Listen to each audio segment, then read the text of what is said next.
Hey, it's Craig. I just wanted to let you know that you can listen to Canadian History X early and ad-free on Amazon Music, included with Prime. Greetings and welcome to another episode of Canadian History X. Now, like I said in the last episode, I'm deciding to change things up a bit. I'm going to be doing longer, more detailed episodes on Canada's history every Saturday. Every Monday, I'm going to be interviewing people who are involved in Canadian history and maybe some well-known Canadians on occasion. And every Wednesday, I'll be alternating between Canada year by year and the battles in Canada's history. So today, we're doing an interview, and we're interviewing Mark Terry. Mark Terry is actually from York University, and he wrote a book called The Geodoc, Geomedia Documentary Film and Social Change.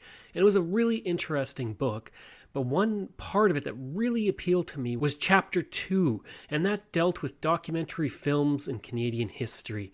And there's some really interesting stories there, and I'm not gonna get too much into it because it'll ruin the interview because we talk quite a bit about it. But we have documentary films being used to bring settlers to Canada, and we have the first real government-sanctioned movie houses being created in the world in Canada. And we really were jumping on board with all of this and getting right behind it, and it's really interesting. And we also talk about Nanook of the North, which is said to be the first feature-length documentary, but in actuality, another film by a Canadian company called Hudson's Bay Company was actually probably the first documentary film with the romance of the far fur country, and I actually talked about that on my episode on Saturday about the Hudson's Bay Company. Anyways, let's get to it, our interview with Mark Terry.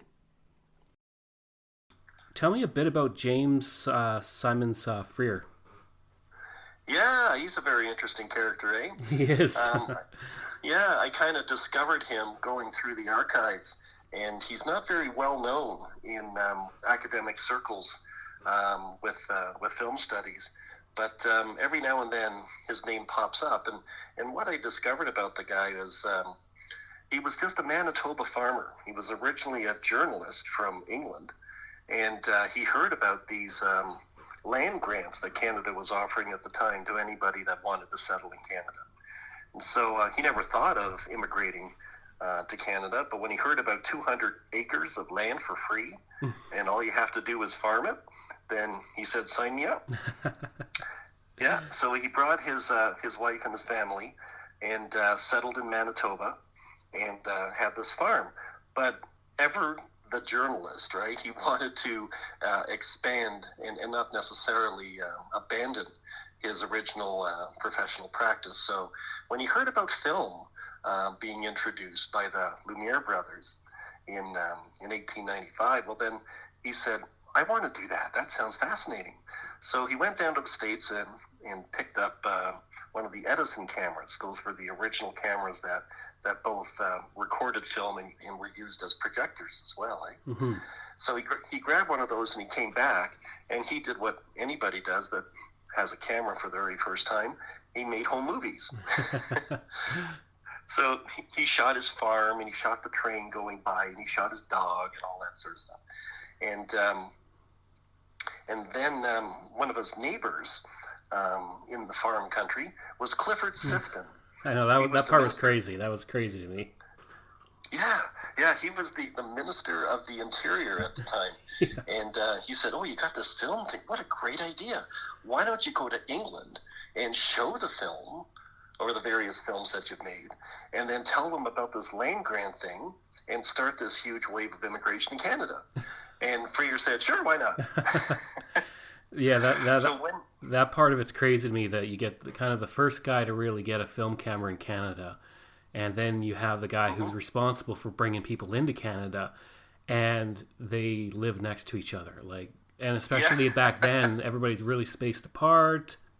It's such a weird circumstance where these two people happen to know each other. Yeah, and he's often described as his friend and neighbor. Mm-hmm. There's no further description as to how he was a friend, but I would imagine they just got together maybe to have a beer or something every now and then, because they live so close to each other. Yeah. But but they really had a symbiotic relationship because Freer wanted his films to be seen, and Sifton provided federal funding to allow him to take these field trips and show his films. And in return, there was a huge wave of immigration that brought in 3 million people to Canada. And in some of the other archives I found, it said that the Border Patrol on the coast were so ill-equipped for this wave of immigration that they couldn't handle all the numbers. That's kind of, and it leads kind of into another question, just those early documentaries in Canadian immigration, because when people think of Canadian immigration, they think of posters being put up, and you don't really hear too much about films being shown, but it's kind of this very early, like, I mean, how I guess he wouldn't have had special effects or anything like that, but when you look at when towns would put out pamphlets back in the 1900s for people to move to their town, it was always glowing. It was like, well, it doesn't get that cold here, and the ground is amazing, and all of this. So kind of on that same note, how true were these early immigration documentaries? Were they a bit kind of leaning towards it's the land of milk and honey, or was it, this is what, we're just filming what's happening? Well, Freer's films were neither. They weren't saying everything is great, and they weren't saying that everything was cold and miserable as well. They were quite literally just scenes of his farm and people stooking grain and baling hay and that sort of stuff, and showing a train going by. There really wasn't much to attract anybody to this country through the films themselves. It was really the promise of free land that caused the big wave of immigration. Now, later on, another character named Charles Urban was introduced to the scene by Clifford Sifton, and he made a series of films called Living Canada. Mm-hmm. And these films were more about what you're talking about. Yeah, the 1902 series, right? Yeah, that's right. Yeah. And he just basically filmed from a train as it crossed the country from Quebec City to Victoria. And he showed all the beautiful things, Niagara Falls, Rocky Mountains, and he was given explicit instruction not to show any scenes of snow. Well, it's easy to do if you do it in the summer, I guess. Yeah, but Sifton felt that no one would want to come to Canada if it looked like this barren, frozen wasteland, right? So Sifton was true to his word. He only showed the beauty shots. However, he did shoot some of the snow and ice, and he rented out that footage from his base in England. What effect did the Living Canada series have?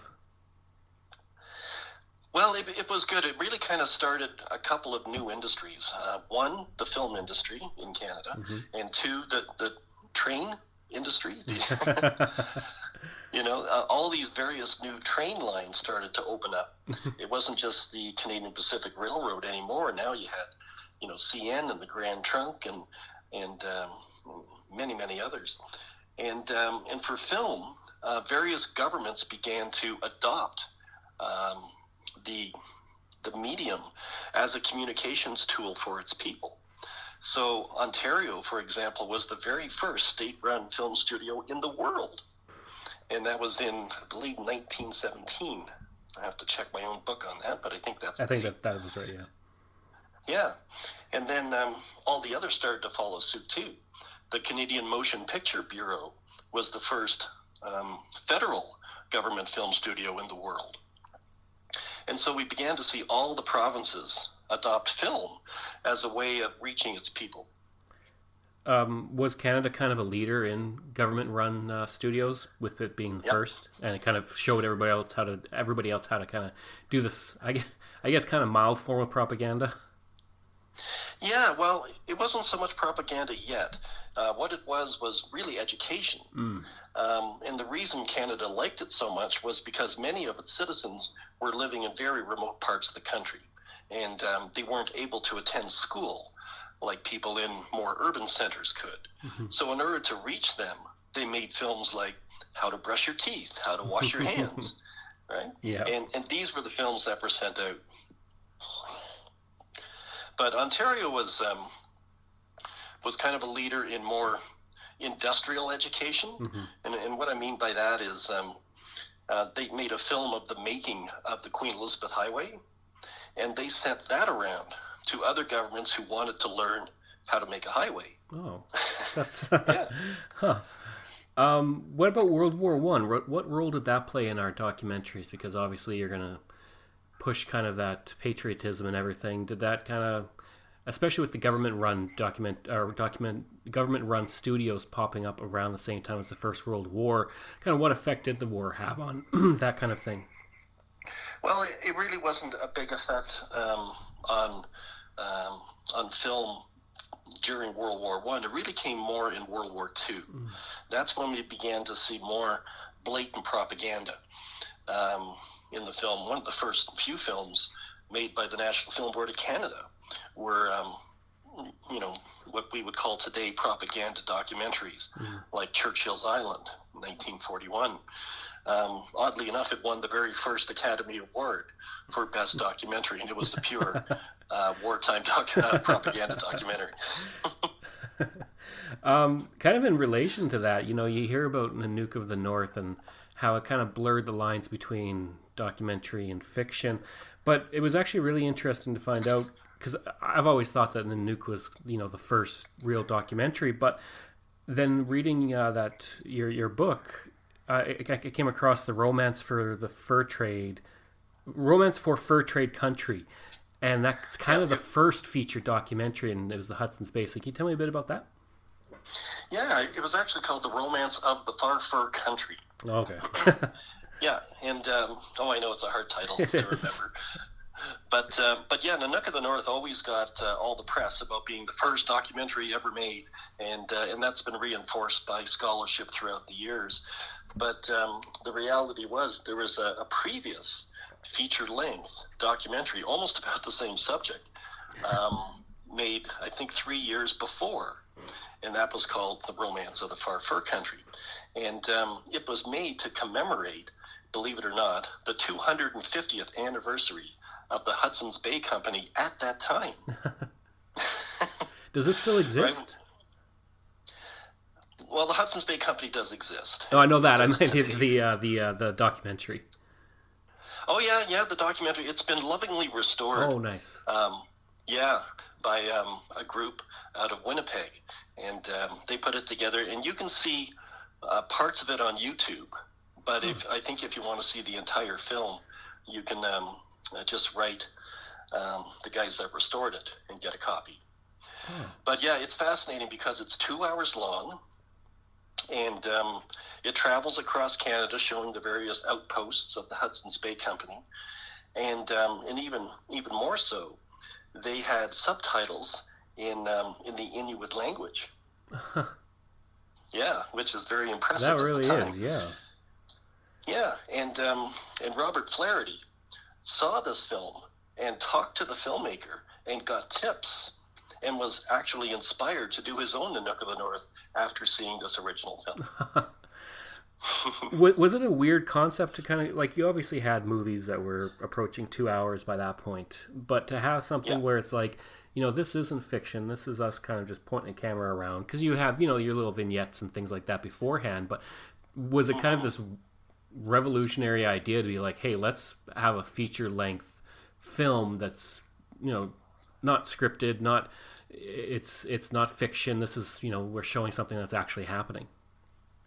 Yes, the idea was to create a film that was not, what did somebody call it once, that it wasn't an artist's plaything, that it wasn't made for amusement or storytelling in the sense of entertainment, but it would be used in a nonfiction way to tell stories that were true, that were real.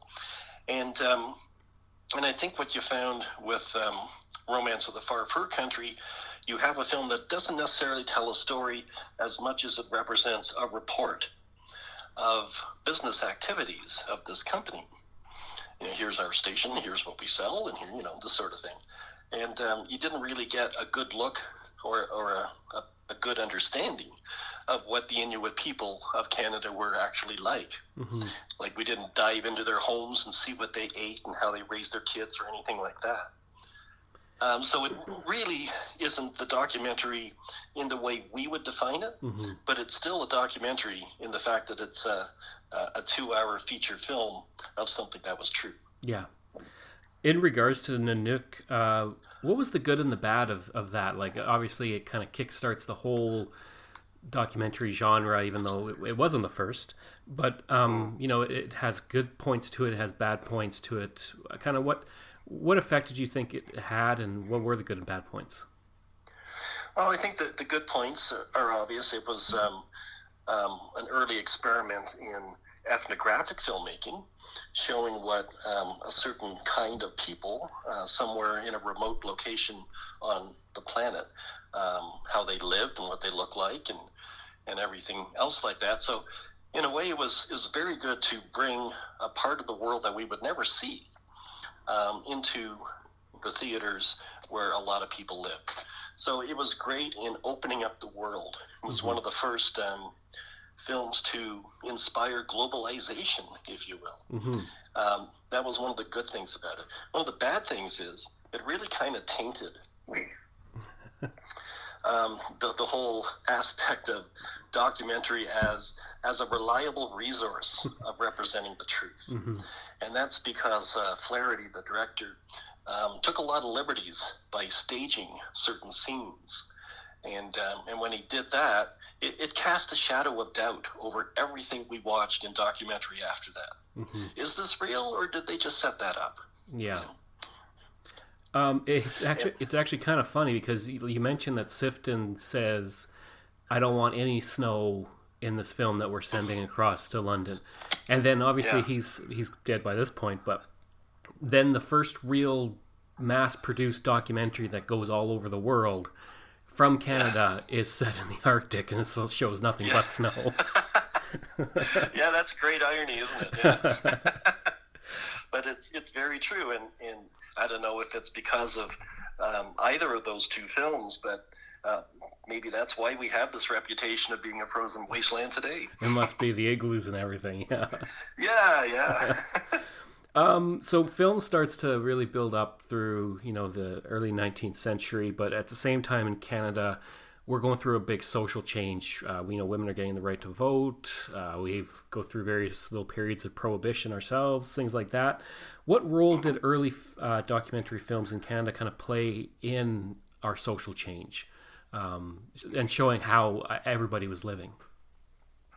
Well, I think the interesting thing is, because we began with the government as filmmaker, I think that really kind of set the stage for the involvement of the artist in the changing of our social norms and the creation of policy, progressive policy, that is.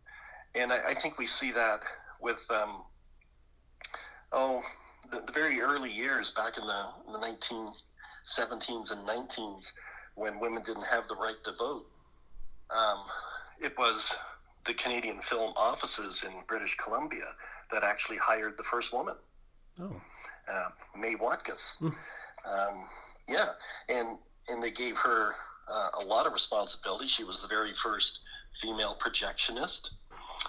She was the very first Canadian film producer that actually produced films. And she had a government job. She was the very first woman to hold a full-time job within the Canadian government. So that was one of the openings. But because we set that stage, we had this top-down approach where the government would say, here's what you need to know, and here's the film about it. But then we began to say, well, you know what? You're a little out of touch. There's a problem in our community that needs your support. And we've written you, and you've ignored it. So now we're going to make a film, just like you guys do, and show it to you. And with that, we want you to see the visible evidence of our situation. Now, that happened most successfully in Fogo Island in Newfoundland. And that's where the fishing village there was suffering because most of the fish they usually capture were they moved on. Mm-hmm. And so they tried to write the government saying we need some help here because we're all dying. We don't have any source of income. And the government's response was, well, we'll just move you to St. John's. and they went, well, wait a sec, no, we don't want to do that. We live here. and that's when the NFB, the National Film Board of Canada, went there to do a documentary series about this crisis. And what they did, the filmmaker Colin Lowe, he brought those films to the federal government and said, this is what's going on. And once they saw that, they developed a co-op, which enabled the people to actually continue and live and survive. Yeah. And you kind of transitioned into my next question perfectly, because I was going to ask you about the Newfoundland project. And so I guess that's a real good method of social change. Plus, it kind of gets things going with the National Film Board. So, what the long-term effect of Newfoundland project? What do you feel it was? Well, I think that set the stage for other filmmakers to say, we can change the government. We can change our lives. We can change societies with film. We just have to take this direct approach. And I call it the direct approach because I believe documentary filmmakers are more successful in achieving change when they involve the change maker at the beginning, during production, and afterwards as audience. And what a lot of filmmakers, I used to be one myself, and I still am to some degree, but what a lot of documentary filmmakers like to do is to put their vision on film, to tell the story they've researched, and try to get audiences at film festivals to get excited and to act as surrogates to invoke change.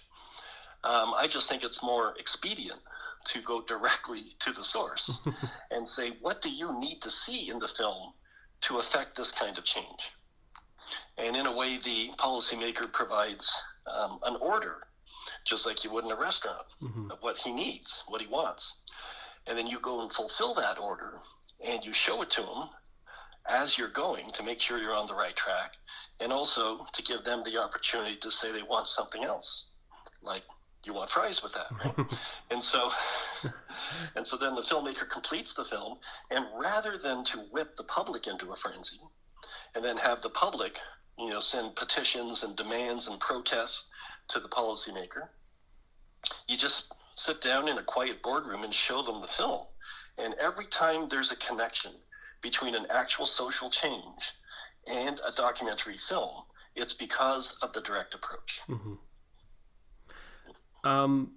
Just my last question. When you look at the history of not just documentaries, but cinema, Canada really kind of leads the way. I mean, we set up the first studio in Hollywood.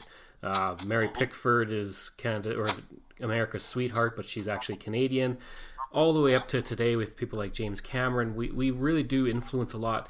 And then just with talking about people like James Fear and such, why do you think Canada kind of like we jumped so quickly onto this movie bandwagon where we were kind of innovating a lot of things in the early years?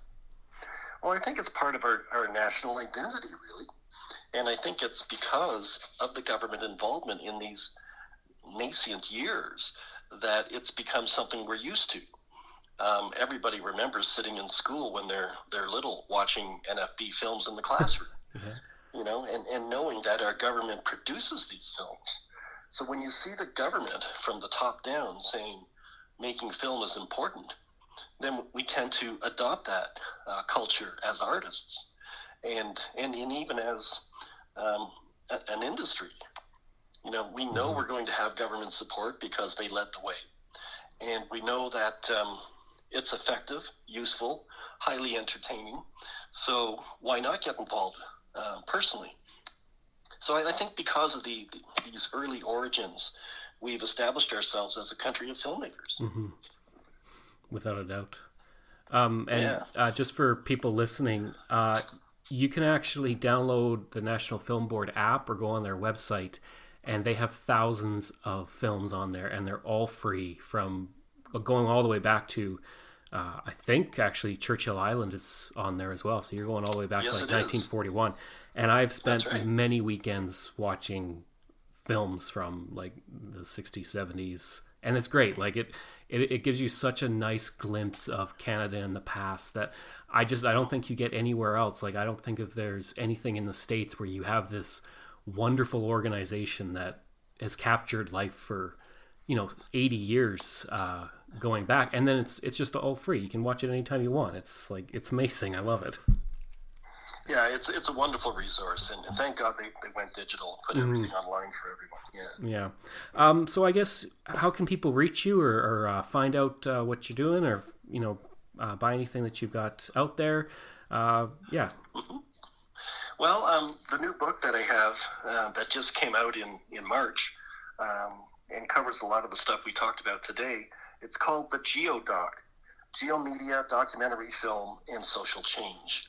And that's published by Paul Grade Macmillan, and you can find it on Amazon or any of those sites, Chapters, Indigo, and you can order it, and they will deliver it, even during these days. And if you don't want to handle a book, you can order the ebook version as well. And I'm at York University. I'm a contract faculty member of the Faculty of Environmental Studies at York University in Toronto. And my email address is terrma, terma, at yorku.ca. And the book, I really enjoyed it. Like I know we kind of focused mostly on chapter 2 just because of the history aspect of it, but yeah, there's so much more that's in it that is very interesting. And I had no idea about the first filmmaker, and that was for me discovering anything new with Canadian history I love. So that, and just the wonderful coincidence of the two living next to each other, and then how this influences immigration coming into Canada. It was just really, really interesting. And I like that it was just a farmer in Manitoba. It wasn't like some rich guy who built a studio. It was just some guy who was like, hey, this seems cool, and I'm going to give it a try. And then from there, our film industry, grows. Yeah, that's right. And in fact, the whole world's film industry, because Russia was next to follow by having the government build their own film studios. But we did it first. Yep, as we did with many things. Yes, that's true. Yeah. Perfect. Yeah. So thanks so much for doing that interview. Like I said, I really enjoyed the reading. I'm still kind of getting through it, but it was actually really interesting to kind of learn a lot of that stuff that you had in there. Well, I hope you enjoyed that episode of Canadian History X, and if you did, please give a rating and review. You can support the podcast at Patreon. Just go to patreon.com/CanadaEHX. And you can also find hundreds of articles on Canada's history by visiting my website at CanadaX.com, and you can email me at Craig@CanadaX if you have any questions or ideas.